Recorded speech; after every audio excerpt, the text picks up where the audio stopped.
Howdy y'all, G-Wall here, and today I'm showing you guys something that's very special, something that, to my knowledge, hasn't quite been done before.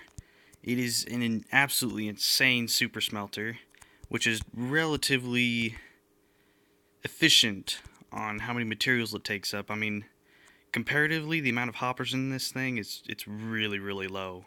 Whereas you would usually have five hoppers per furnace. This actually has 5 or 7 hoppers per 13 furnaces, so insane resource efficiency. But it doesn't sacrifice any of that speed. It'll do a full double chest of items in just about 14 minutes. It's actually about 14 minutes 4 seconds. It kind of depends on how this hopper clock is working and when exactly you start it.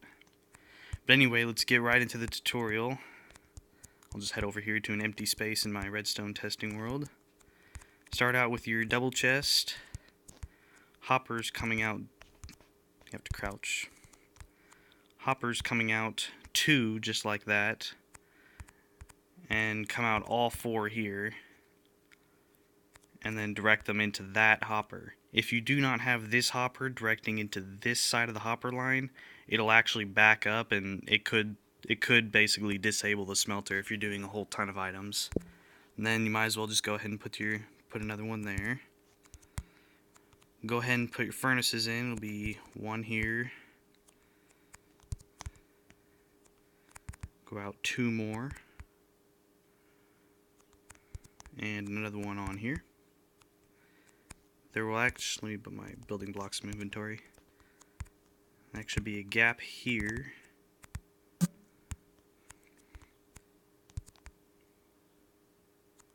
And then go up 1, 2, 3, another corner block, go over, not like that, go over 1, 2, 3, and then just up 2 more like that.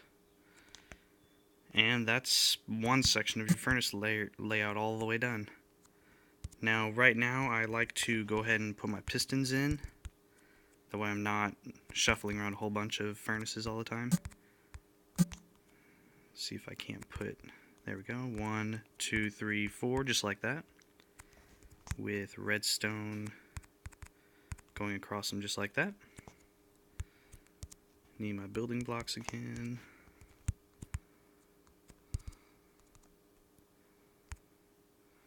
Come out and put a piston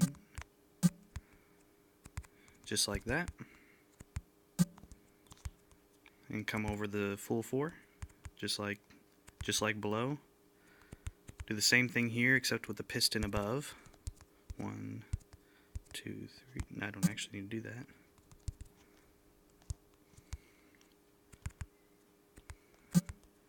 Need 4 more of these.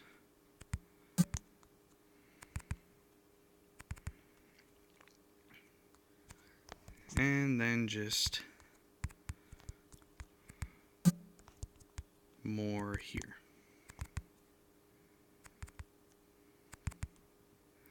So now these will make up your furnace feed tape, if you will. These will be rotating the actual furnaces, and by this time wouldn't hurt to go ahead and put the actual furnaces in.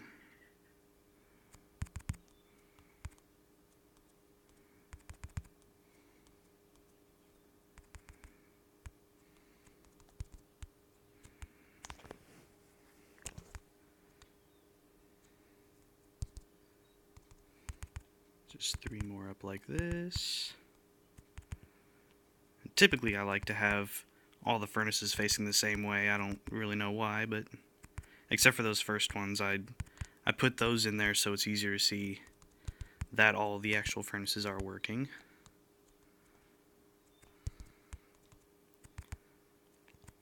And 9 more in this on this side.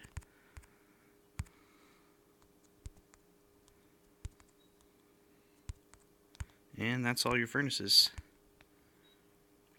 Now we can go ahead and start with the Well, actually, I really prefer to finish setting up these furnaces. For this one, you need an observer here, blocks all the way across like this, with redstone on top. This will, when your furnaces get moved down eventually, it'll update that observer, powering all these pistons to continue the feed tape. On this one, you don't need an observer. This will be fired off by a different observer from the piston, not the piston, the timer.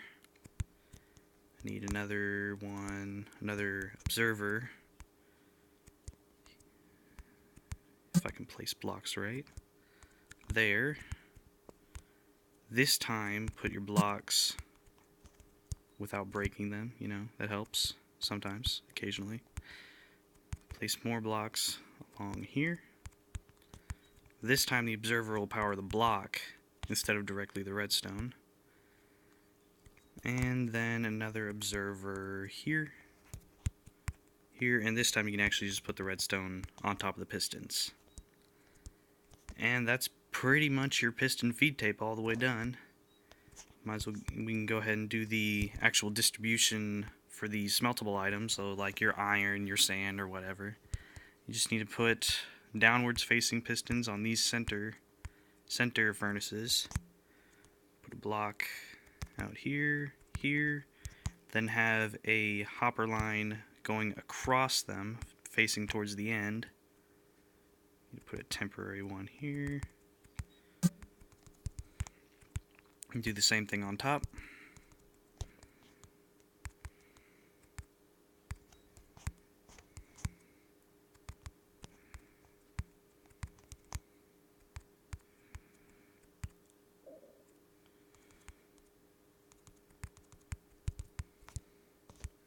And then you want to come along with blocks just along this. Now it is worth mentioning, I did not actually come up with this distribution section of it. This was actually designed by, I believe Mumbo Jumbo was the first one to use a design like this in one of his smelters. But it wasn't used quite like this. Need a torch. So that comparator will actually detect that because the items will be coming from up here, and as the items move along, it'll be one item in each hopper continuously moving along until it reaches this. The comparator will detect that, reverse this torch here, which will unpower this repeater, which will unpower all this redstone, unlocking these hoppers, allowing the item to fall from these hoppers, because the hoppers always want to go down before they go sideways. It'll send the items down into these hoppers and into the furnaces. If that makes any sense, hopefully it does. Let's just continue on this one. Redstone along here. Repeater. Why did I take my comparator out? Another block. And torch. Now that is most of your... This is actually like the main smelting array. That this is pretty much just the basics of it. I'll just extend this out. And I'll move this supply line up into what will be our input. Now right here I'm going to be using droppers. You don't actually have to use hopper, what's it called? Where you switch off between the two. But I prefer to because droppers are much cheaper than hoppers and it really doesn't make a difference whether you use them or not. So that's your distribution of smeltable items all the way done. And go ahead and move on to our coal item. Well, actually, let's do the hopper clock first. Again, I am terrible at inventory management. Let me make sure I do all this right. Okay. Need an observer here. Yeah, that'll work just fine. You can put your piston here. Move over 2 blocks. Another piston there. And... no, I actually do have my hoppers here. Hopper. hopper facing into that basically just two hoppers facing into each other with your comparator.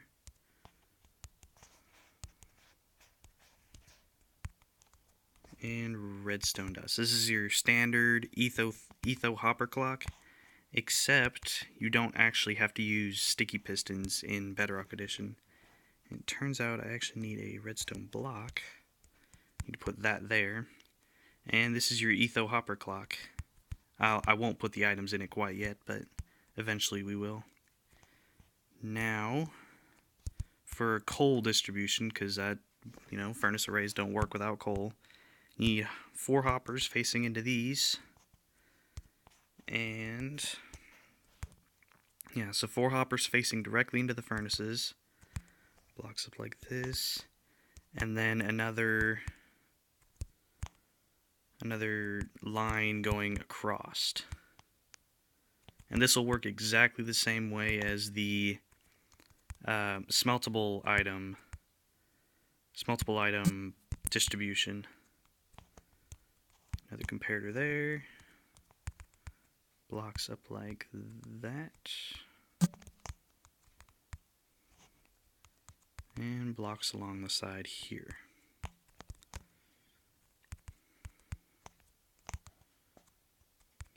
Redstone and repeater. Now that's not quite it for the coal distribution, but the next part will come a little bit later. And so then I'm just going to put in our coal storage. So this will actually supply the thing with coal. And this thing, there is quite a lot of furnaces in this, so I'd put a decent amount of coal in.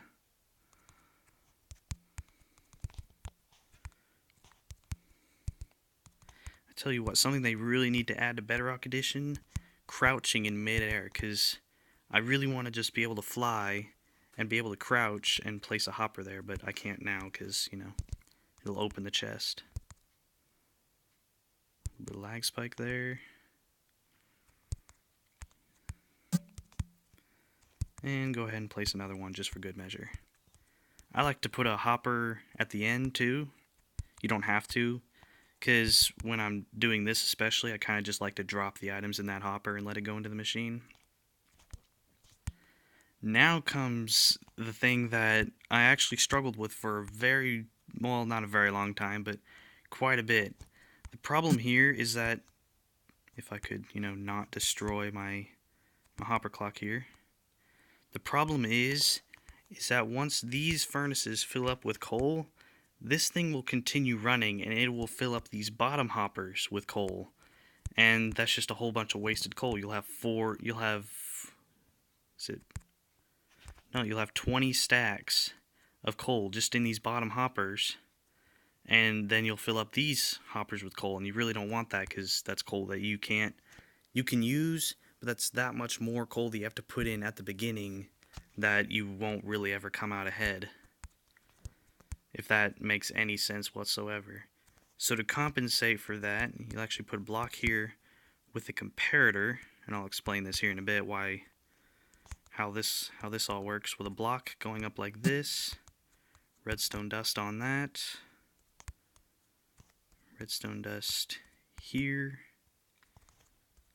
block here, comparator. Make sure this comparator in the back right here is in subtract mode, and a dropper with 1 item in it. You then want to put a repeater here, blocks going up like this, and then you can just run these blocks down to here. Now right here, since they're above hoppers, because this redstone line will be powered quite often, you want slabs on top of that so you're not powering the why can I not think of the word hoppers? So you're not powering the hoppers. And then you can just continue on with this little number here and right here. So you'll need a repeater here. That's just to stop these 2 redstone lines from finagling here. And redstone all along here. And that is your coal. That's actually, I believe, the whole system done, 100%. Now, the reason I have this little circuit here is, like I said, we don't want those hoppers filling up with coal. So what will happen is whenever, here, let me get in this. It's a bit tight in here. Whenever this bottom line of hoppers here whenever it has 23 items in it, I can't get it any less than that. Whenever it has 23 items in it, it will send off it would typically, with comparator, it would typically send off a signal strength of 2. But this little circuit makes it to where it won't send it off until it has 23 items in it, and it'll send off a strength of 1. That's why this is in subtract mode and everything. And it'll send off, you know, a strength of 1 here, go off here, and power this hopper to lock it so that it's not feeding any more coal into the system, and powering this torch so that all that coal, like, because it'll technically stop when it has 24 items, I believe. It will unpower this redstone line here and allow all that, a lot of that coal just to flow out into the hoppers, because it's already evenly distributed. So it'll just flow into those hoppers just like normal, and then when it gets down below 23 again, it'll go back down, this will unpower, and everything will work like normal again for a couple of pieces of coal. So that is this whole entire thing done. The only thing you have to do now, let me just clear my inventory here. Give myself a butt ton of coal.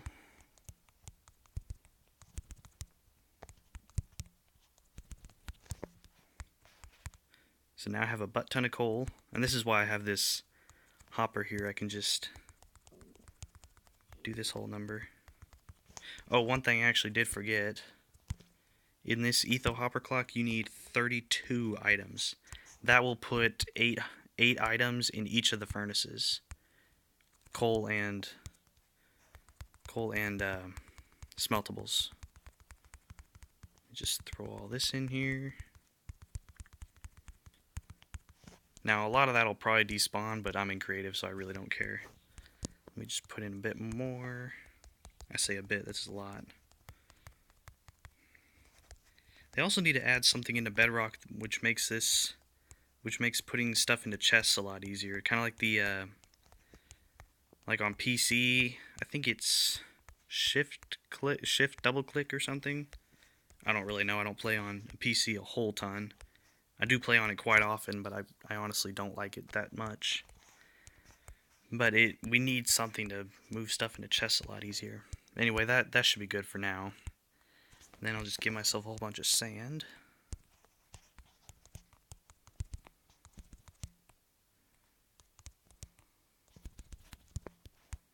Ooh. Don't need to be doing that. And I will fill this thing up with sand.